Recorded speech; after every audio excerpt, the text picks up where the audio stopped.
भक्तों, साल 2025 में वट सावित्री का व्रत 26 मई दिन सोमवार को रखा जाएगा। यह व्रत सुहागिन महिलाओं द्वारा अपने पति की लंबी उम्र और सुख समृद्धि के लिए किया जाता है। इसे वट सावित्री व्रत या बरगद अमावस्या व्रत भी कहा जाता है। यह व्रत सावित्री के दृढ़ संकल्प और तप के प्रतीक के रूप में मनाया जाता है, जिन्होंने यमराज से अपने पति सत्यवान के प्राण वापस लाए थे। भक्तों, ज्येष्ठ अमावस्या को वट सावित्री व्रत रखा जाता है। इस दिन वट यानी बरगद वृक्ष की पूजा की जाती है और सावित्री सत्यवान की कथा सुनकर व्रत किया जाता है। भक्तों, यह परंपरा मुख्यतः उत्तर प्रदेश, बिहार, झारखंड, मध्य प्रदेश आदि क्षेत्रों में प्रचलित है।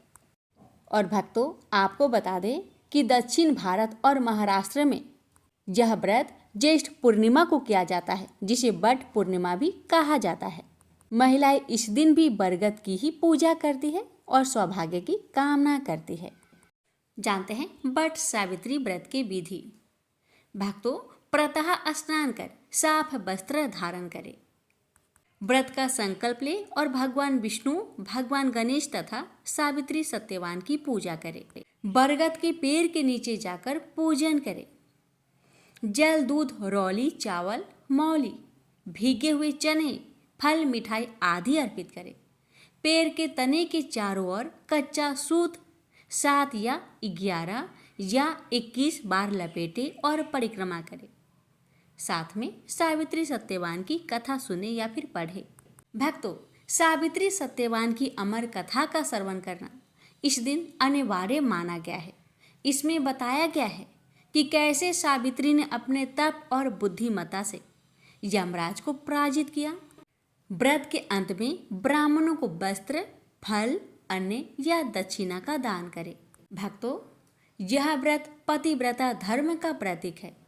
सावित्री की भक्ति, साहस और विवेक का आदर्श प्रस्तुत करता है। मान्यता है कि इस दिन व्रत रखने से पति की आयु लंबी होती है और वैवाहिक जीवन सुखमय रहता है। वट वृक्ष को ब्रह्मा, विष्णु और महेश का निवास स्थल माना गया है, इसलिए इसकी पूजा अक्षय पुण्य फलदायक मानी जाती है। अब आइए रसपान करते हैं वट सावित्री व्रत की संपूर्ण व्रत कथा। भक्तों, वट सावित्री व्रत कथा स्कंद पुराण में बताया गया है। हर सुहागन स्त्री को वट सावित्री व्रत की पूजा करने के बाद वट सावित्री की कथा का पाठ जरूर करना चाहिए। स्कंद पुराण में बताया गया है कि वट सावित्री की कथा का पाठ करने से देवी सावित्री का ध्यान पूजन वट वृक्ष के नीचे करने से सुहाग की उम्र लंबी होती है और पति का प्रेम और सुख बना रहता है। इससे माता सावित्री की कृपा से घर में उन्नति भी होती है।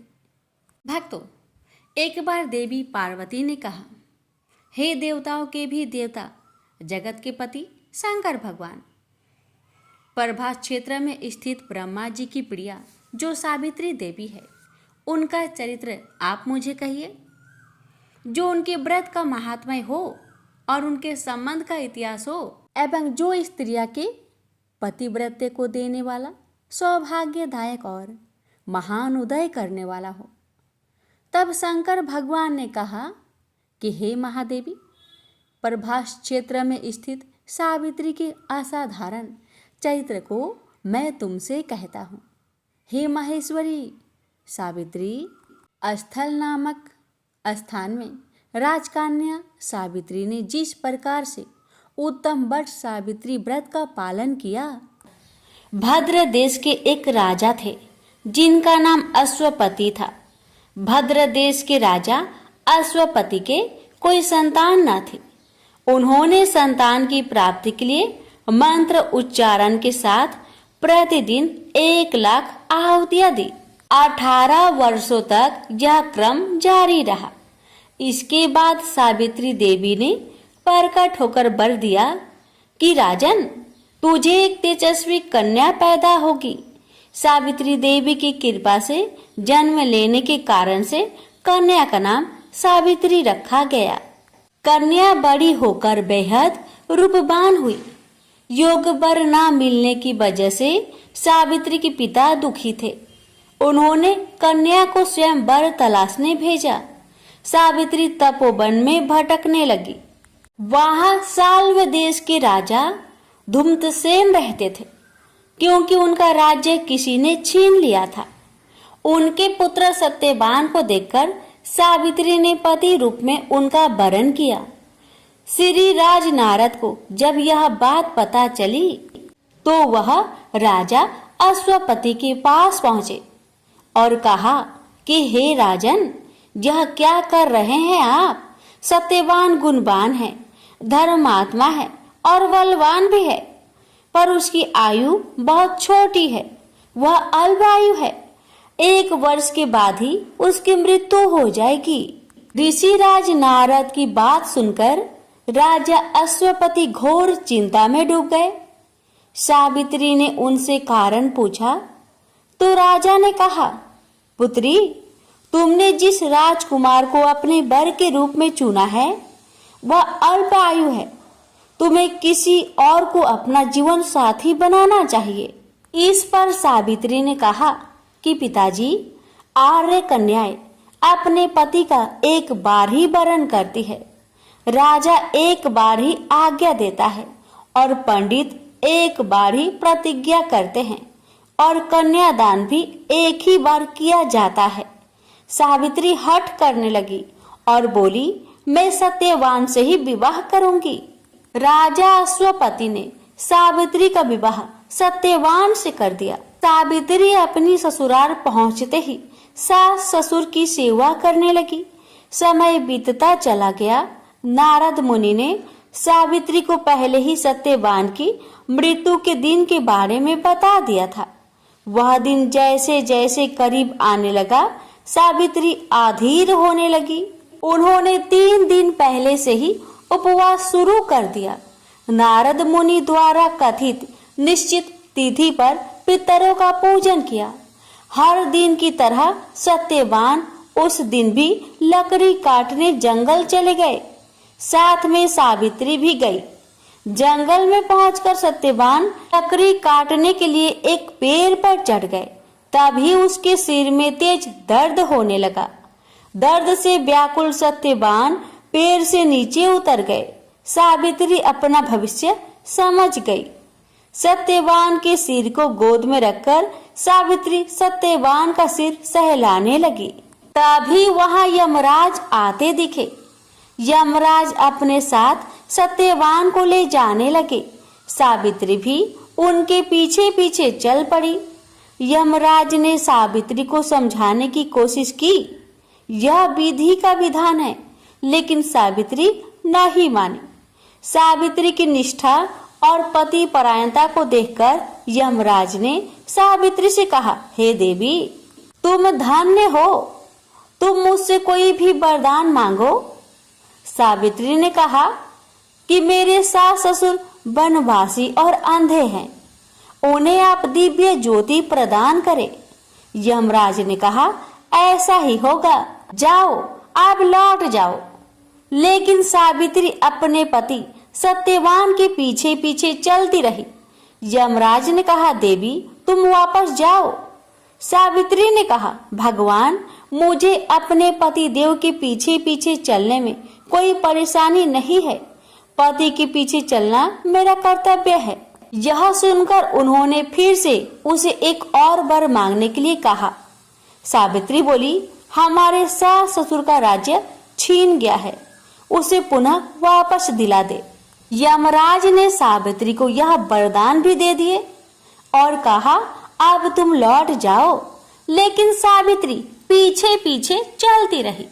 यमराज ने सावित्री को तीसरा वरदान मांगने को कहा। इस पर सावित्री ने 100 संतानों और सौभाग्य का वरदान मांगा। यमराज ने इसका वरदान भी सावित्री को दे दिया। सावित्री ने यमराज से कहा कि हे प्रभु, मैं एक पतिव्रता पत्नी हूँ और आपने मुझे पुत्रवती होने का आशीर्वाद दिया है।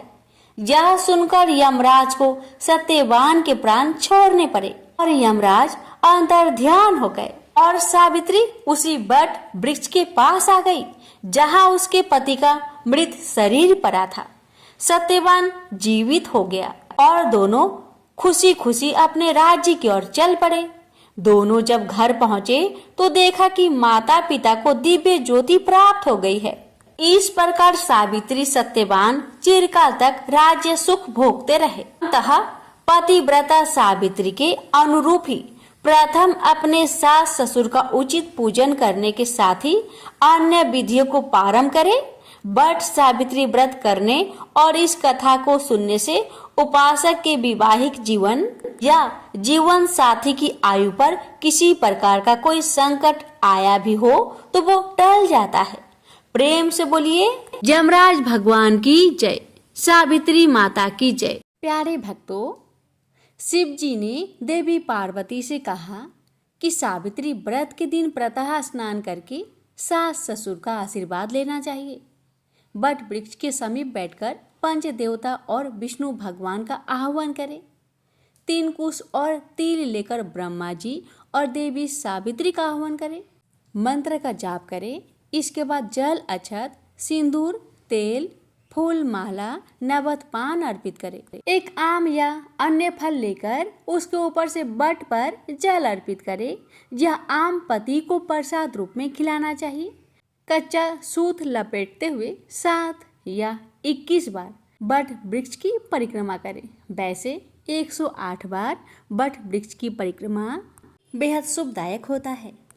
भक्तों, जैसे सावित्री ने अडिंग श्रद्धा और ज्ञान से यमराज को भी परास्त कर दिया, वैसे ही भगवत गीता में भगवान श्री कृष्ण हमें सिखाते हैं कि सच्ची भक्ति, ज्ञान और आत्मा समर्पण से कुछ भी असंभव नहीं है। अब हम उस दिव्य ज्ञान की ओर चले जो स्वयं भगवान श्री कृष्ण ने अर्जुन को दिया था। आइए गीता के 7वें अध्याय ज्ञान विज्ञान योग का श्रवण करें, जहां भगवान स्वयं कहते हैं, जो यह जान ले कि वासुदेव ही सब कुछ है, वह महात्मा बहुत दुर्लभ है। सावित्री भी ऐसी ही एक सच्ची ज्ञानी और भक्त थी। आइए उसी भाव से हम श्री कृष्ण के इन दिव्य वचनों को सुने, श्रद्धा, शांति और मन लगन से।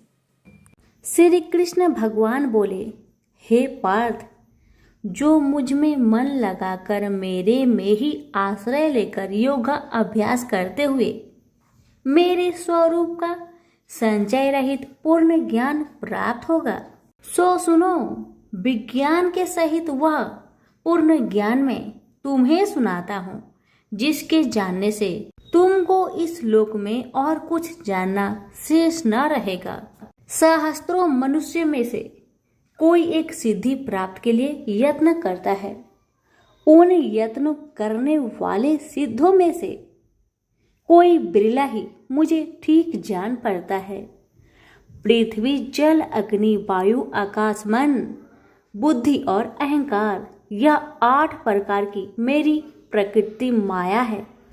इस प्रकृति को अपरा, अचेतन अर्थात जड़ कहते हैं। और हे महाबाहो, इससे दूसरी प्रकृति चेतन है, जिसने संपूर्ण जगत धारण किया है। इन्हीं प्रकृतियों से सब प्राणी मात्र उत्पन्न होते हैं। ऐसा जानो, यह प्रकृतियां हमसे ही उत्पन्न हुई है। इस तरह सब जगत की उत्पत्ति और प्रलय का कारण मैं ही हूँ। हे धनंजय, जिस प्रकार धागे में मणि पिराई जाती है, उसी भांति यह सब संसार मुझसे बड़े और कुछ भी नहीं। हे कुंती पुत्र, जल में रस में मैं ही हूँ, चंद्रमा और सूर्य में प्रकाश में मैं ही हूँ, सब वेदों का सार मैं ही हूँ, आकाश में शब्द तथा पुरुष में पौरुष मैं ही हूँ। हे अर्जुन, पृथ्वी में सुगंध तथा अग्नि में तेज रूप मैं ही हूँ, सब प्राणियों में जीवन और तपस्वियों का तप मैं ही हूँ। हे पार्थ, समस्त प्राणियों में सनातन बीज रूप मुझको ही जानना, बुद्धिमानों में बुद्धि स्वरूप और तेजस्वियों में तेज मैं ही हूँ। हे अर्जुन, काम और रोग रहित बलवान पुरुषों में धर्म के विरुद्ध न जानने वाला कर्म मैं ही हूँ। जितने भी स्वास्तिक राजस तामस पदार्थ है वे सब मुझसे ही उत्पन्न हैं, परंतु उनमें मैं नहीं रहता। ये सब मुझ में है। सत्व रज तम इन तीनों गुणों के प्रभाव से यह सारा जगत मोहित हो रहा है। इस कारण यह मेरी गुणमयी और दिव्यमयी माया अति दुस्तर है। जो मुझको अनन्य भाव से भजते हैं वे इस माया को पार कर जाते हैं। हे भारत श्रेष्ठ अर्जुन, 4 प्रकार के जीव मुझको भजते हैं। दुखिया, जिज्ञासु, ऐश्वर्य की कामना करने वाले और ज्ञानी, जिनमें मुझे सदा एकाग्रचित और केवल मेरी भक्ति करने वाले और ज्ञानी, जिनमें मुझे सदा एकाग्रचित और केवल मेरी भक्ति करने वाले ज्ञानी पुरुष श्रेष्ठ है, क्योंकि मैं ज्ञानी को अत्यंत प्रिय हूँ और वह मुझको प्रिय है। यद्यपि ये सभी भक्त श्रेष्ठ है, तथापि ज्ञानी तो मेरी आत्मा ही है, क्योंकि वह मुझ में ही मन लगाकर मुझको ही सर्वोत्तम गति मान मेरा ही आश्रय ग्रहण करता है। वह ज्ञानी अनेक जन्मों के बाद मुझे पा लेता है। ऐसा महात्मा अति दुर्लभ है जो सब जगत को वासुदेवमय समझे। हे अर्जुन, जो भक्त श्रद्धा पूर्वक जिस जिस देवता का पूजन करना चाहते हैं उन पुरुषों की उस श्रद्धा को मैं दृढ़ कर देता हूँ। यह उस श्रद्धा से मुक्त होकर उस देवता की आराधना करता है, फिर उसको मेरे ही रचे हुए काम का फल प्राप्त होते हैं। परंतु उन अल्प बुद्धि वालों का फल नाशवान है। देवताओं की आराधना करने वाले देवताओं को मिलते हैं और अव्यय, अविनाशी, अच्युत्यम स्वरूप को न जानकर मंद बुद्धि लोग मुझे अव्यक्त को व्यक्त मानते हैं। मैं योग माया से आच्छादित होने के कारण सबको नहीं दिखता। उसी से मूर्ख लोग अनादि तथा अविनाशी मुझको नहीं जानते। हे अर्जुन, मैं भूत भविष्य और वर्तमान के सभी प्राणियों को ही जानता हूँ, पर मुझे कोई भी नहीं जानता। हे भारत, हे परम तप, इच्छा और देश से उत्पन्न होने वाले सुख दुख आदि धंधों के मोह से जगत के सभी प्राणी भ्रम में फंस जाते हैं। जिन पुण्य आत्माओं के पाप नष्ट हो गए हैं वह पुरुष दृढ़ मोह से छूटकर दृढ़ निश्चय करके मेरी भक्ति करते हैं, जो आश्रय लेकर जीवन मरण से दूर करने के अर्थ प्रयत्न करते हैं। वे पुरुष ब्रह्मा आत्मज्ञान अपने चित्त को निश्चल रखकर उसका संगम करता है और अंत कारण की समाधि लगाता है, जिस अवस्था में योग अभ्यास के कारण चित्त का वेग रुक रुक कर विषयों से पृथक होने लगता है और जब शुद्ध अंतःकरण से आत्मा को देखकर आत्मा में ही संतुष्ट होता है, जिस अवस्था में वह अत्यंत सुख जो इंद्रियों द्वारा जाना नहीं जा सकता वरन केवल बुद्धि से ही जाना जाता है, और जब वह योगी अनुभव करता है तब आत्मा स्वरूप में स्थिर हो उससे विचलित नहीं होता। इस अवस्था को पाकर फिर और कोई लाभ उसको अच्छा नहीं लगता, और जहाँ स्थिर होने पर और कोई बड़ा भारी दुख उसको वहां से चलायमान नहीं कर सकता। इस अवस्था को दुख संयोग वियोग कारक नामक योग जानना हो तो योग निर्विकल्प चित्त से निश्चय करके जानना चाहिए। संकल्प से उत्पन्न होने वाला समस्त कामनाओं को त्याग कर और मन ही मन में सकल इंद्रियों को चारों ओर से रोक रोक कर धैर्य के साथ बुद्धि को अपने अधीन कर धीरे धीरे विषय से दूर हटा ले और भली भांति मन को आत्मा में स्थिर करके किसी वस्तु की इच्छा ना करे, और चंचल मन जिधर जिधर जाए उधर से इसको हटाकर आत्मा के बस में करना चाहिए। इस प्रकार शांति चित्त तथा रजोगुण से रहित निष्पाप तथा ब्रह्म स्वरूप योगी को उत्तम सुख प्राप्त होता है।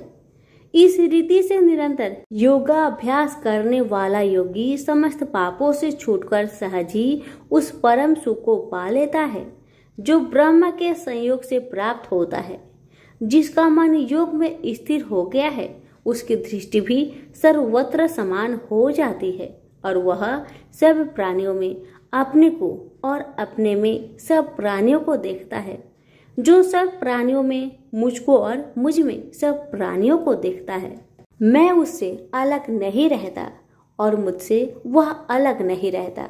जो अभेद भाव से रहता है, सब प्राणियों में स्थिर हो मेरा मनन करता है, वह योगी चाहे जिस अवस्था में रहे मुझ में मिल जाता है। हे अर्जुन, जो समस्त प्राणियों के दुख सुख के समान समझता है और सबको समान देखता है वही श्रेष्ठ योगी है। अर्जुन बोले, हे मधुसूदन, आपने जो योग बताया कि सबको अपने ही समान देखे, सो मन के चंचल होने के कारण मैं उसको अपने में दृढ़ स्थिर नहीं देखता हूँ। हे श्री कृष्ण, यह चंचल मन बड़ा ही हठी पराक्रमी और दृढ़ है। इसको अपने अधीन रखना तो मुझे वायु को बांध रखने के समान ही प्रतीत होता है। श्री कृष्ण भगवान ने कहा, हे महाबाहो, इसमें संदेह कि मन अति चंचल है। तो भी हे कुंती पुत्र, अभ्यास और वैराग्य से इसे बस में किया जा सकता है। जिसका मन बस में नहीं उसको योग अति दुर्लभ है। अर्जुन ने कहा, हे श्री कृष्ण, जिसमें श्रद्धा तो है पर योग प्राप्त करने में सफल नहीं हुआ है और जिसका चित्त योग से विचलित हो गया है, वह योग सिद्धि न पाने से किस गति को प्राप्त होता है? श्री कृष्ण बोले, हे अर्जुन, उसका यहाँ नाश नहीं होगा पर परलोक में भी नहीं होगा, क्योंकि उत्तम कर्म करने वाले किसी मनुष्य की दुर्गति नहीं होती। वह योग में असफल मनुष्य बहुत दिनों तक पुण्यवानों को प्राप्त होने वाले लोकों में वास करता है और फिर वहां से किसी पवित्र और धनवान मनुष्य घर में आकर जन्म लेता है। इस प्रकार का जन्म पाना भी इस लोक में बड़ा दुर्लभ है। हे कुरुनंदन, यह योगियों के बस में जन्म लेकर पूर्व जन्म की बुद्धि संस्कार अर्थात आत्मज्ञान को पाता है और उससे अधिक सिद्धि के लिए यत्न करता हूँ। पूर्व जन्म में किए योग अभ्यास के बल में अनेक विघ्नों को पड़ने पर भी यह मोक्ष को प्राप्त होता है। योग की केवल इच्छा ही हो तो पुरुष शब्द ब्रह्म के परे जा पहुंचता है। जो बड़े परिश्रम और यत्न से योग अभ्यास करता है वह पापों से छूट मोक्ष को पाता है। बड़े तपस्वियों से योगी श्रेष्ठ है। जो शुद्ध होकर अनेक जन्मों में परिश्रम करके सफल होता है और ज्ञानियों से भी योगी श्रेष्ठ है। इसलिए हे अर्जुन, तुम योगी बनो। केवल मुझ में ही मन लगाकर योग प्राप्ति के लिए जो मेरा भजन करता है उसको समस्त योगियों के मध्य से मैंने अत्यंत श्रेष्ठ माना है। प्रेम से बोलिए श्री कृष्ण भगवान की जय। आप सुनिए श्रीमद् भगवत गीता पाठ अध्याय 7 की महात्म्य। भगवान शिव कहते हैं, हे पार्वती, अब मैं 7वें अध्याय का महात्म्य बतलाता हूँ, जिसे सुनकर कानों में अमृत राशि भर जाती है। पाटलिपुत्र नामक एक दुर्गम नगर है जिसका गोपुर बहुत ही ऊंचा है। उस नगर में शंकुकर्ण नामक एक ब्राह्मण रहता था। उसने वेश्यावृत्ति का आश्रय लेकर बहुत धन कमाया, किंतु ना तो कभी पितरों का तर्पण किया और ना देवताओं का पूजन ही। वह धनोपार्जन में तत्पर होकर राजाओं को ही भोज दिया करता था। एक समय की बात है, उस ब्राह्मण ने अपना चौथा विवाह करने के लिए पुत्र और बंधुओं के साथ यात्रा की। मार्ग में आधी रात के समय जब वह सो रहा था, तब एक सर्प ने कहीं से आकर उसकी बाह में काट लिया। उसके काटते ही ऐसी अवस्था हो गई कि मणि, मंत्र और औषधि आदि से भी उसके शरीर की रक्षा असाध्य जान पड़ी। तत्पश्चात कुछ ही क्षणों में उसके प्राण पेखरू उड़ गए। वह प्रेत बना। फिर बहुत समय के बाद वह प्रेत सर्प योनि में उत्पन्न हुआ। उसका बीत धन की वासना में बंधा था। उसने पूर्व वृत्तांत को स्मरण करके सोचा, मैंने घर के बाहर करोड़ों की संख्या में अपना जो धन गार रखा है, उससे इन पुत्रों को वंचित करके स्वयं ही उसकी रक्षा करूंगा। सांप की योनि से पीड़ित होकर पिता ने एक दिव्य सपना में अपने पुत्र के समक्ष आकर अपना मनोभाव बताया।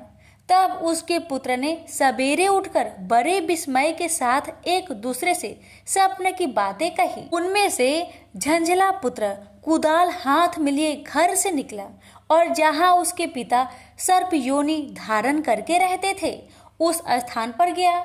यद्यपि उसे धन के स्थान पर ठीक ठीक पता नहीं था, तो भी उसने जीहो से उसका ठीक निश्चय कर लिया और लोभ बुद्धि से वहां पहुंचकर बाबी को खोदना आरंभ किया। तब उस बाबी से बड़ा भयानक सांप प्रकट हुआ और बोला, ओ मूर्ख, तू कौन है? किस लिए यहाँ आया है? यह बिल क्यों खोद रहा है? किसने तुझे भेजा है? ये सारी बातें मेरे सामने बता। पुत्र बोला, पिताजी, आपकी मुक्ति कैसे होगी? इसका उपाय मुझे बतलाइए, क्योंकि मैं इतनी रात को सब लोगों को छोड़कर आपके पास आया हूँ। पिता बोले, बेटा, गीता के अमृतमय 7वें अध्याय को छोड़कर मुझे मुक्त करने में तीर्थ, दान, तप और यज्ञ भी सर्वथा समर्थ नहीं है। केवल गीता का 7वां अध्याय ही प्राणियों के जरा मृत्यु आदि दुखों को दूर करने वाला है। पुत्र, मेरे श्राद्ध के दिन गीता के 7वें अध्याय का पाठ करने वाले ब्राह्मण को श्रद्धा पूर्वक भोजन कराओ। इससे निसंदेह मेरी मुक्ति हो जाएगी। बस अपनी शक्ति के अनुसार पूर्ण श्रद्धा के साथ निर्वर्षी और वेद विद्या में प्रवीण अन्य प्राणी को भी भोजन कराना। सर्प योनि में पड़े हुए पिता के यह वचन सुनकर सभी पुत्र ने उनकी आज्ञा अनुसार तथा उससे भी अधिक किया। अब शंकुकर ने अपने सर्प शरीर को त्याग कर दिव्य देह धारण किया और सारा धन पुत्रों के अधीन कर दिया। पिता ने करोड़ों की संख्या में जो धन उनमें बांट दिया था, उससे वे पुत्र बहुत प्रसन्न हुए। उनकी बुद्धि धर्म में लगने लगी थी, इसलिए उन्होंने बावली, कुआं, पोखरा, यज्ञ तथा देव मंदिर के लिए उस धन का उपयोग किया और अन्य शाला भी बनवाए। तत्पश्चात 7वें अध्याय का सदा जप करते हुए उन्होंने मोक्ष प्राप्त किया। हे पार्वती, यह तुम्हें 7वां अध्याय का महात्म्य बतलाया, जिसके श्रवण मात्र से मानव सब पातकों से मुक्त हो जाता है। प्रेम से बोलिए उमापति शंकर भगवान की जय। वीडियो को लाइक शेयर करना ना भूले। धन्यवाद। एक बार धनवती ने अपने पति देव स्वामी से कहा, स्वामी, आपका ध्यान स्वतः इस ओर नहीं गया कि हमारी पुत्री गुणवती अब विवाह योग्य हो गई है। अब समय आ गया है कि आप उसके लिए एक अच्छा सा वर ढूंढे। अपनी पत्नी की बात सुनकर देव स्वामी बोला, हाँ धनवती, तुमने ठीक कहा। मेरा तो इस ओर ध्यान ही नहीं गया कि अब हमारी पुत्री युवा हो गई है। सचमुच मुझे उसके विवाह की चिंता करनी चाहिए। पति की बात सुनकर धनवती प्रफुल्लित हो उठी। अब देव स्वामी पुत्री गुणवती के लिए अवश्य अच्छा सा वर ढूंढ लाएंगे। देव स्वामी ने विचार किया कि पुत्री के लिए वर की खोज शुरू करने से पहले किसी अच्छे ज्योतिषी से गुणवती की कुंडली दिखाकर पूछ लेना चाहिए कि उसके लिए किस प्रकार का वर उत्तम रहेगा। अपने विचार को कार्य रूप देने के लिए देव स्वामी गुणवती की कुंडली लेकर प्रसिद्ध ज्योतिषी के पास पहुंचा। बोला, महाराज, कृपया बताइए मेरी पुत्री के लिए किस प्रकार का वर उचित रहेगा और उसे मैं किस दिशा में तलाश करूं। तो स्वामी ज्योतिषी कुछ कहते कहते रुक गए। हाँ महाराज, कहिए, देव स्वामी ने सुख होकर पूछा। ज्योतिषी ने कहा, देव स्वामी, अच्छा होगा कि तुम अपनी पुत्री का विवाह त्याग दो। लेकिन क्यों महाराज? ज्योतिषी की बात सुनकर देव स्वामी हतप्रभ रह गया। ज्योतिषी ने गंभीर स्वर में कहा, क्योंकि सप्तपदी होते होते तुम्हारी पुत्री विधवा हो जाएगी। ज्योतिषी की बात सुनकर देवस्वामी काफी गंभीर और उदास हो गया। उसने ज्योतिषी से इस विपदा का निवारण का उपाय पूछा। तब ज्योतिषी ने बताया, सिंघल द्वीप में भगवान विष्णु के भक्त सोमा नाम की एक धोबिन रहती है, जिसका पुण्य गुणवती के इस संकट को समाप्त कर सकता है। यदि वह गुणवती के विवाह के समय उपस्थित रहे तो वह सप्तपदी के समय गुणवती को विधवा होने से बचा सकती है। देवस्वामी जब घर लौटा तो उसने अपनी पत्नी और पुत्री को इस विडंबना के बारे में बताया। पिता की बात सुनकर गुणवती ने कहा, पिताजी, मैं सोमा के पास जाऊंगी और उसकी सेवा कर उसके पुण्य के प्रताप से अपना भविष्य सुधारूंगी, अन्यथा वही सारा जीवन व्यतीत कर दूंगी। कोई और विकल्प न देखकर देवस्वामी को भी अपनी प्रिय पुत्री का आग्रह स्वीकार करना पड़ा। उसने अपने सबसे छोटे पुत्र सील स्वामी को गुणवती के साथ भेज दिया। दोनों सिंघल द्वीप के लिए चल पड़े। समुद्र तट पर पहुंचकर वे ठिठक गए। उन्हें समझ में नहीं आ रहा था कि कैसे समुद्र पार करके सिंघल द्वीप पहुंचा जाए। बड़ी देर तक भटकने के बाद थक हार कर वे दोनों एक बट वृक्ष के नीचे जा बैठे। वे दोनों अत्यंत भूखे प्यासे थे। वे दोनों जिस वृक्ष के नीचे बैठे थे उस वृक्ष के ऊपर एक गिद्ध का घोंसला था। गिद्ध अपने बच्चों के लिए भोजन की तलाश में गया था। बच्चे घोंसले में ही थे और गुणवती और सील स्वामी की दशा देखकर दुखी हो रहे थे। जैसे ही गिद्ध बच्चे के लिए भोजन लेकर लौटा, वैसे ही बच्चों ने उन दोनों भाई बहन के बारे में उसे बताया, उनकी मदद करने का आग्रह किया। अपने बच्चों का आग्रह सुन गिद्ध पसीज उठा और उसने गुणवती तथा सील स्वामी को अपने पंखों पर बैठाकर सिंघल द्वीप में सोमा के घर के निकट पहुंचा दिया। सिंघल द्वीप में सोमा के घर के निकट पहुंचकर गुणवती विचार करने लगी। ज्योतिषी ने बताया था कि यदि सोमा मेरे विवाह के अवसर पर उपस्थित रहे तो मैं सप्तपदी के समय विधवा होने से बच सकती हूँ। सोमा को प्रसन्न करके ही साथ चलने का आग्रह किया जा सकता है। यह विचार कर दोनों भाई बहन ने पास में ही एक झोपड़ी बनाई, उसमें रहने लगे। सोमा नित्य प्रतः भगवान विष्णु की आराधना किया करती थी। उसके जागने से पूर्व ही उसकी बहुएं उसकी पूजा स्थल को लीप पोत कर संवार दिया करती थी। अब गुणवती ने सोमा की बहुओं से पहले ही जागकर सोमा के पूजा स्थल को लीप पोत कर संवारना शुरू कर दिया। सोमा का ध्यान शीघ्र ही इस ओर गया कि मेरी पूजा स्थल जिस ढंग से संवारा जाता है उस ढंग से मेरी बहुएं कभी नहीं संवारती। सोमा धोबन ने बहुत सोच विचार कर अपनी बहुओं से पूछा। उन्होंने झूठ बोल दिया कि हम लोग ही यही काम करते हैं। तब सोमा ने स्वयं पता लगाने का निश्चय किया। वह रात भर जागते रही। रात्रि की अंतिम पहर में उसने एक युवती को पूजा स्थल को लीपते हुए देखा। सोमा तत्काल उसके पास पहुंची और बोली, पुत्री, तुम कौन हो और प्रतिदिन मेरे स्थल की साफ सफाई क्यों करती हो? तब सोमा ने अपना परिचय देते हुए अपने संकट के बारे में बताया और उससे अपने साथ चलने का आग्रह किया। गुणवती की सेवा भावना देखकर सोमा का मन द्रवित हो उठा। वह गुणवती के साथ चलने के लिए तैयार हो गई। शुभ मुहूर्त पर गुणवती का विवाह समारोह प्रारंभ हुआ। सप्तपदी पूर्ण होते होते वर अचेत होकर गिर पड़ा। तत्काल उसकी मृत्यु हो गई। तब सोमा भगवान विष्णु से प्रार्थना करने लगी कि हे भगवान, मेरे पुण्य का फल वर को देकर उसे जीवित कर दो। भगवान विष्णु ने सोमा की प्रार्थना स्वीकार करते हुए वर को जीवित कर दिया। गुणवती अपने पति को जीवित पाकर भाव विभोर हो गई। सोमा अपना काम पूरा करके सिंघल द्वीप लौट गई।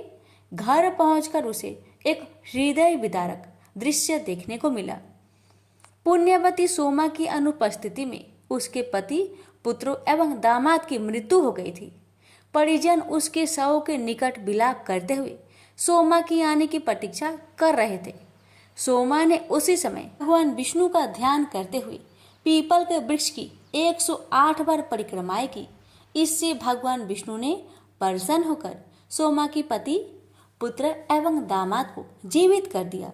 यह देखकर सोमा की बड़ी बहू ने कहा, हम लोग भी आज से भगवान विष्णु की आराधना किया करेंगे। माँ कोई उत्तर दे पाती, इससे पूर्व ही भगवान विष्णु प्रकट हो गए और उन्होंने सोमा की बहुओं को समझाते हुए कहा, यह मात्र मेरी कृपा का परिणाम नहीं है, ये तो सोमा के उस पुण्य का सुपरिणाम है जो इसने निष्ठा, लगन और परोपकार के द्वारा अर्जित किया है। मैं भी उसी की सहायता करता हूँ जो आडंबर को त्याग कर मौन साधना और परोपकार में मन लगाता है। भगवान विष्णु की बात सुनकर सोमा की बहू की आंखें खुल गई और उन्होंने भी ईश्वर की मौन साधना और परोपकार का प्रण किया। प्रेम से बोलिए विष्णु भगवान की जय। शास्त्रों के मुताबिक एक दिन गणेश जी और कार्तिकेय स्वामी के बीच प्रतियोगिता हुई कि कौन सबसे पहले संसार का चक्कर लगाकर लौटता है। कार्तिकेय स्वामी का वाहन मयूर यानी मोर है और गणेश जी का वाहन चूहा है, जो कि मोर की अपेक्षा बहुत धीरे चलता है। कार्तिकेय तो अपने वाहन मयूर पर बैठकर उड़ गए, लेकिन गणेश जी का वाहन चूहा है, तो उन्होंने विचार किया कि अगर मैं चूहे पर बैठकर संसार की परिक्रमा करूंगा तो बहुत समय लग जाएगा। कार्तिकेय ये प्रतियोगिता जीत जाएंगे। उन्होंने कुछ सोचा और फिर शिव पार्वती की परिक्रमा करनी शुरू कर दी। गणेश जी ने कहा कि मेरा संसार तो मेरे माता पिता ही हैं। गणेश जी की बुद्धिमानी से शिव जी इतने प्रसन्न हुए कि उन्होंने अपने पुत्र गणेश को प्रथम पूज्य होने का वरदान दे दिया। हालांकि इस बात से कार्तिकेय स्वामी गणेश जी के साथ ही शिव पार्वती से भी नाराज हो गए थे। नाराज होकर कार्तिकेय स्वामी क्रोच पर्वत पर रहने चले गए। ये पर्वत वर्तमान में मल्लिकार्जुन ज्योतिर्लिंग जहाँ है वहाँ स्थित है। गणेश जी तो प्रथम पूज्य बन गए, लेकिन नाराज कार्तिकेय को मनाने के लिए शिव पार्वती ने बहुत कोशिशें की। जब कार्तिकेय स्वामी की नाराजगी दूर नहीं हुई, तब शिव पार्वती ने तय किया कि अब से वे हर अमावस और पूर्णिमा पर बारी बारी से कार्तिकेय से मिलने पहुंचेंगे। मान्यता है कि इसी कथा की वजह से मल्लिकार्जुन ज्योतिर्लिंग में शिव पार्वती ज्योति स्वरूप में विराजित रहते हैं।